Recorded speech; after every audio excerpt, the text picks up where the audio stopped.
Fidelity Investments is one of the largest financial services firms in the entire United States. Millions of people have their hard-earned money with Fidelity because Fidelity has a fantastic reputation as an outstanding brokerage firm. But do you really want to work at Fidelity? That's the real question.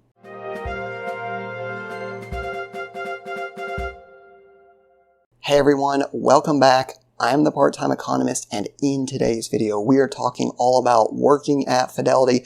I will save you some time, put the bottom line of the video right up front. I worked at Fidelity Investments for about 2.5 years, and it was a fantastic experience. You get top-notch training, the benefits are amazing, and they have a very positive corporate culture. So overall, it's a great experience. I would totally recommend that if you are looking for your first finance job, maybe you are right out of college, or maybe you've been working in a different industry for several years and now you want to get into finance, I would totally recommend that Fidelity should be on your radar. That being said, I realize you may have additional questions, so I want to take the time in today's video to answer some of the things that I wish I would have known when I was considering working for Fidelity. So I will try and remember to put timestamps so you can jump ahead as needed. One thing I do want to be transparent about, I am not working at Fidelity any longer. I separated on good terms, everything like that. But I didn't want to make this video while I was actively working for the company, even though it's basically all good things to say anyway. So let's rapid fire some of the questions that you may have. So number one, what does the hiring process at Fidelity look like? Keep in mind, I went through the hiring process in 2021. Even though it was just a couple years ago, it was a totally different world. We were in the middle of the pandemic. Everything was work from home. So your process is probably going to look different, but I would imagine the general theme is the same, and hopefully this will at least give you a good starting point. So the first thing you do, obviously, is the online application. If your application makes it through whatever automated system they have, then you get an interview with a talent champion. And the talent champion is essentially what they were calling the recruiter at the time that I went through the process. This talent champion is not going to hire you, but they're going to screen you and decide whether or not you make it to the next stage of the interview process. So the good news, they're not going to ask you any finance questions. So they didn't ask me about stocks or mutual funds or how to calculate interest on a bond. It's very much assessing whether you would be a good fit for Fidelity. So things like teamwork, communication. What I would recommend for this interview, now keep in mind, it's been several years. I don't remember the exact questions they asked me. I would recommend thinking of the traits that would be beneficial in a call center, right? Things like communication, teamwork, being able to multitask, right? And I would look back over my academic or professional career and come up with a couple examples of times when I had demonstrated those qualities. So if you make it through that interview, you move on to the hiring manager interview. And this is pretty similar to the screening interview. Again, very generic interview type questions with a focus on call center operations. So again, I don't remember the specific details, but I think I had some question about either resolving a dispute or handling a difficult situation. So I would suggest just having a couple examples of things like that in your head before the interview. Now, I did say they don't ask you finance questions, but you do need to understand you're applying for a finance job. So I would at least be able to explain why you want to work in finance and demonstrate that you know what you're going to be doing in this role. So if you're going for an entry-level customer relationship advocate role, you shouldn't come into this interview saying, yeah, I want to tell customers what stocks are going to make them the most money, right? That is totally the wrong answer. The reason that you're wanting to work for Fidelity should align with the job description, right? So keep that in mind. If you make it through that interview, you will get your offer letter. Of course, that is assuming that they do want to hire you. So if you do get hired, what does the training process at Fidelity look like? You will be in training status for about 6 to 7 months based on my experience. Now, the awesome thing about Fidelity is that they are going to pay you day one like you are a seasoned employee. You're going to show up literally knowing nothing about talking to customers on a phone. That was me. And they're still going to pay you a full salary, which is absolutely amazing. So the first week for me was all administrative stuff. Get your insurance, move over other financial accounts to Fidelity. That's something I'll talk about later. And just basically getting set up.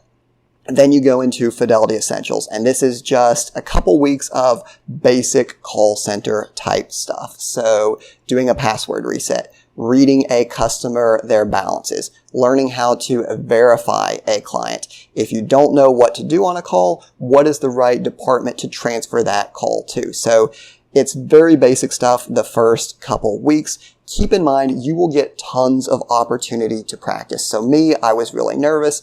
I had never done customer support, anything like that. You will read the proper policies. You will have videos that you can watch of representatives handling a live call. You will do role play exercises with your classmates. And then before you take your first live call, you will essentially get evaluated by a team leader or a manager. And then even when you do start taking your first calls, you'll have a group chat where you can get help. You will have help desk associates, which are basically like senior representatives you can reach out to. They will advise you how to handle the call if you get stuck. So key point, there's tons of resources.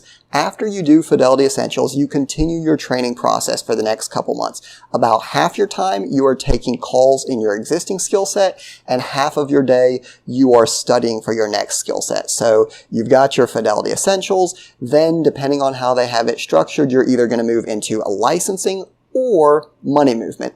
Based on my experience, they keep moving these back and forth. So whichever you get could depend. For me, I went from Fidelity Essentials to licensing. Again, about half the day you are taking basic entry-level calls. The other half of the day you are studying for the Series 7, the SIE, and the Series 63. Again, if you're nervous about these licensing exams, it is something that is important, but it's not something that you should be losing sleep over. Again, the training is amazing. You're going to have reading assignments. You're going to have live classroom meetings. You are going to have practice quizzes. And if you really need help, there are one-on-one tutoring sessions with a Series 7 mentor.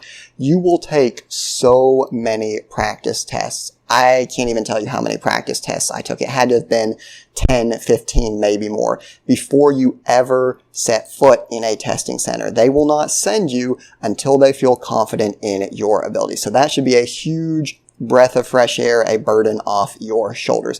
But what happens if you do fail? Do you immediately get kicked out of Fidelity? That was my biggest fear.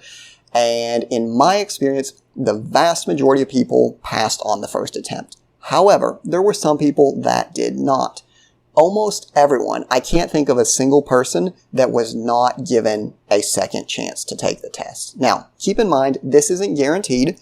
This was 2021 when there was a worker shortage, but I sincerely doubt that Fidelity is not going to give you a second chance. Now, this assumes that you are doing the assignments, that you are working hard, that you're putting forth an effort and making progress, right? I'm not saying completely blow this off, but more than likely you're going to get a second chance. It's not unheard of. And my understanding is that there are some people that have got more than even a second chance. But at the end of the day, even if you can't pass your licensing exams, Fidelity still wants to take care of their employees. And I've heard of the possibility for people getting moved to non-licensed positions. So maybe you can't work as a broker, so to speak, but you go over to the 401k team, which you still get Fidelity benefits. You still get to work for the company. You just don't work in a licensed role. So again, it's something you should put effort into, but it's not something that I would stress myself out and lose sleep over, which is unfortunately something that was a huge source of anxiety for me going through the process. After your licensing, you're going to go into money movement, which is learning how to do checks for clients, bank wires, all of those things. Then you go into a mutual fund trading. Then you learn about stock trading. And then your final training block is options. and margin, right? So by time you get to the 6 or 7 month mark, depending on how everything is set up, you should be fully trained, right? So you're fully trained, you're a ready to go associate. What does your day-to-day life look like? Well, it's going to depend on your schedule. And the cool thing about Fidelity is there are a lot of different schedules to pick from. Once you get towards the end of your training pipeline, you're going to do a shift bid. Now for me, we had like 6 different options. Some of them were 4x10 schedules. Some were 5x8s. Some had weekends. Some didn't have weekends, early mornings, late nights, a lot of different things, right? So you get a lot of choices. I got my first choice. Almost everyone that I knew got a schedule that even if it wasn't their first choice, it was pretty high on their list. It was something that they were generally happy with. So you do get to essentially pick your schedule. If you don't like it, you want to change, there's always that possibility to change as well. As far as your day-to-day life, it is a call center job. You are going to be taking a lot of phone calls. How many phone calls will you take in a day at Fidelity? The simple answer is, I do not know. There were some days where I took a lot, some days where I took a little, but I also think that's the wrong question. I think the most important question is how much time will you get between calls? Because if I tell you you're going to do 5 calls a day, but each of those are 2 hours long, well, that's a harder shift than taking 50 calls that are 30 seconds each, right? So the thing I want you to think about is how much time do I have between calls? And that really depends on your shift as well as what time of the year it is. If you are talking about tax season, you are essentially going to be nonstop taking calls. I remember the first time I hung up my phone and literally before the screen even completely went black from hanging up, I was getting another call. No joke, tax season, you are getting back-to-back calls. However, during other times of the year, it might be 5-10 minutes between calls. There might even be times where there are so few calls that they give you an hour off the phones to go do self-development or something like that. So your daily workload is very much going to be affected by whether or not it is tax season. However, even during tax season, Fidelity does try to take care of employees. So even in tax season, you're generally going to get an hour or so per week to take time off the phones, do self-development, review your calls, explore future career opportunities with Fidelity, meet with your manager, whatever the case may be. You also get either a 30-minute lunch or an hour lunch. You get to pick. And here's the coolest thing about Fidelity's day-to-day activities. Your break, when I went through, it was 45 minutes for an 8-hour shift. You can use that essentially whenever you want. You can take 5 minutes every hour or so, or you can take a 45-minute break and go for a run. Now, there are some exceptions. You don't want to take your break at the start of the market or the end of the market, but more or less you can take your break whenever you want, and it's a very generous break policy, which I do think is pretty amazing. I also do want to point out that even though tax season is very brutal, Fidelity recognizes that and they do try to make it better. So every single month we got some kind of little goodie box, and it wasn't just little trinkets. I mean, I'm talking we got to pick out high-end snacks. We got to pick out like coloring books, fitness gear, a lot of really cool stuff. So they do try and incentivize you. There's a lot of bonuses. There's a lot of perks. We'll talk more about that when it comes to benefits, but your day-to-day life as a Fidelity employee, you do work very hard, but you're compensated for that, and you do have a lot of support. The last thing that I want to talk about with your day-to-day life is the dynamic working. So prior to COVID, it was half the time in the office, half the time not in the office. During COVID, obviously it was full-time work from home. Now they're doing dynamic working, which is basically the same as their pre-COVID policy, which is half the time in the office, half the time at home, which my personal opinion, that is a huge drawback because it's literally a call center job. Why would you make me come into the office to pick up a phone when I can do that from home? And I've been doing it from home for the past 2 years, right? So that is one thing that did bother me a bit. That being said, I realize that's not unique to Fidelity. Everywhere is making people come back into the office, but even when you do go into the office, Fidelity does try to have perks. They've got snacks, they've got game rooms, they've got a lot of stuff to make coming into the office not necessarily something that you look forward to, but something that is at least a little bit bearable. At least they're trying, right? And then occasionally they will do block parties, stuff like that. So again, I don't like going into the office, but knowing that they're at least trying to make it better for us does go a long way for me. So what are the benefits at Fidelity? Fidelity, like I said, has an awesome benefits package. Number one is your salary. Like I said, they paid me as an entry-level associate like I was a seasoned stockbroker. And keep in mind, I am using 2021 salary ranges, but for an entry-level call center position in the city and state where I was applying, you were lucky to get like $15 an hour. Fidelity was offering somewhere around $20. Again, keep in mind, this is a couple years ago, so I'm estimating, but Fidelity's salary was considerably higher than anything else. And you get that full salary from day one. On top of that, they have a crazy high 401k match, right? So I think they match up to 7%. Your vacation and PTO is more than virtually any other private sector company I can think of. You get a lot of PTO days, and you are encouraged to make sure that you are using those PTO days. You also get these things called chairman shares, which I think is like a profit sharing plan. But basically the way it works is you get these payments the longer that you remain with the company. So it incentivizes loyalty. The key thing here, you can make a lot of money if you stay at Fidelity for a long time. So those are some of the benefits. Obviously, you get health insurance, dental. They have ancillary benefits as well. You can sign up for group legal plans. And a huge benefit that is often overlooked is their education program. So they have a lot of fully funded education programs where they will straight up pay for you to go to college.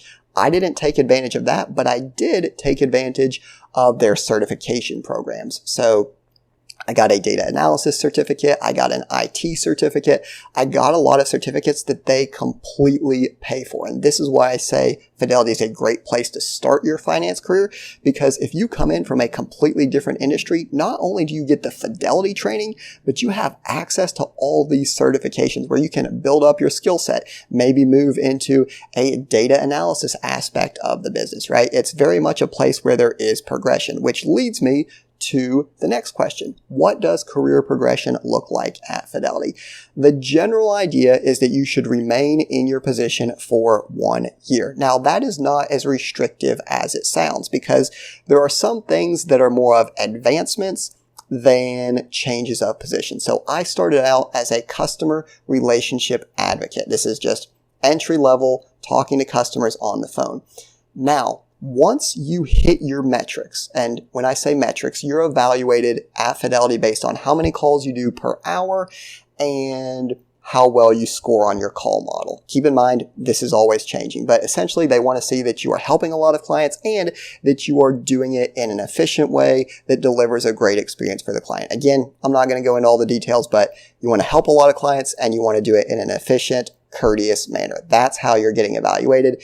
It's very much objective, so there's not a lot of favoritism that goes into it. In any case, as long as you're meeting your metrics, I met my metrics like the first 2 months after I completed training. I was offered the next available position. So I got to choose, did I want to go work in retirements or high net worth? And I chose high net worth because number one, it sounds a lot cooler. But number two, I got to trade gold and silver, which I thought was really cool. And that was something that did not require me to be in my current position for a year because I was essentially in the same business unit. So key takeaway here, you do have multiple opportunities for advancement, and that advancement, as long as you're hitting your metrics, your first one or maybe even two promotions, I don't want to call them automatic, but they're not really competitive where you're having to beat other people for these promotions. As long as you're doing what you're supposed to do, you're going to be offered these positions. Now, if you do want to transfer to a different department, maybe you want to become an investment advisor, or like me, you want to go work in a different department, I went to their digital asset division. In that case, yes, you do have to be 1 year in your current role. Lastly, let's talk about some of the restrictions of working for Fidelity. Now, I want to be clear, this isn't Fidelity just being mean. When you work with any financial services firm, you are regulated. The government very much scrutinizes you, which is good for us as customers, right? Because we want to make sure the people we're working with have integrity, that they're not doing shady things. But the downside of that is you're going to have a lot of scrutiny on you. So all of your financial accounts, when you get hired, you're going to have to bring them to Fidelity. And again, this isn't a Fidelity policy. This would apply if you were working for any other financial services firm. So All your other accounts, you have to bring them to Fidelity, except certain circumstances. So I had a thrift savings plan through the military. Obviously, I didn't have to bring that to Fidelity as they don't really support that type of a plan, right? So keep in mind, you're going to have to do a little bit of work there. Also, if you have any kind of outside business activity, even if it is completely unrelated to finance, like you literally cut grass on the weekend, you're going to have to report that. It does have to get approved by your manager. Usually this isn't a big deal, right? They're probably going to approve it if it makes sense, if it doesn't conflict with business interests, but just keep in mind, you're going to have to report that stuff. People are going to be looking to an extent what you're doing on your off time, especially if there is money involved. So just to close out the video, I think Fidelity is a fantastic place to get your start in the finance world. They will give you the tools, the training, the support that you need to succeed. You will get compensated well for the work that you do. You will work very hard. There are going to be calls that are going to be stressful. I'm not going to lie to you. It is a call center environment, and there's a lot of burnout associated with call centers for a reason. It can be very stressful, but the company, in my opinion, does a very good job of supporting you, and they really give you that foundation of a financial skill set that you can then use either within the company or to use with other companies down the road. So if you have any other questions, leave them down below. If I know the answer and I can share the answer, I will do my best to help you out. As always, I do appreciate you watching the video. I hope you found it useful, and I'll see you next time.